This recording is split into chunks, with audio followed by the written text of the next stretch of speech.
Humble classmate, unang araw pa lang minahal na kita.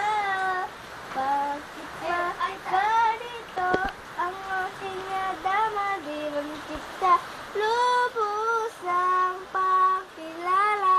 Ano naman, basta mahal kita. Unang ako sa school, ako na sa eskwela. Uniform ko, baka may excellent chef.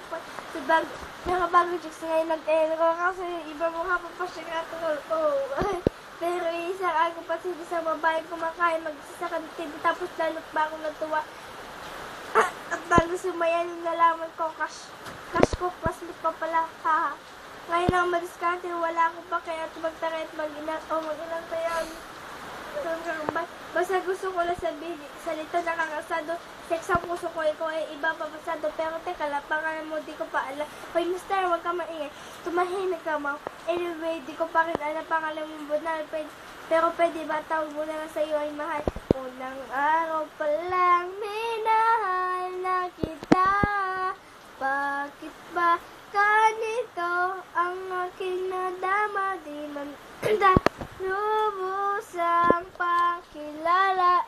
Ano naman, basta mahal kita.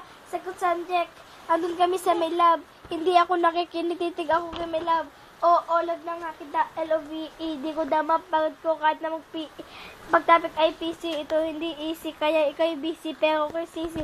Ngit pa sa oras mo kahit ikaw mainis kasi ikaw bumubuso sa puso ko kapag kung sa eskwela ang puso ko, ikaw ang principal. Pagka sinusunod lang man ito kanya binamahal. Dahil ko pa first honor kapag nakikita kita, ikaw solusyon sa problema sa matematika ng buhay ko kasi ikaw plus, ako yung equals, better multiply, better wala at lang, equal ka, wala ka pwede mag-debate natin dalawa kasi ikaw sa class, yung CB kayo tayo na talaga. Ang araw pa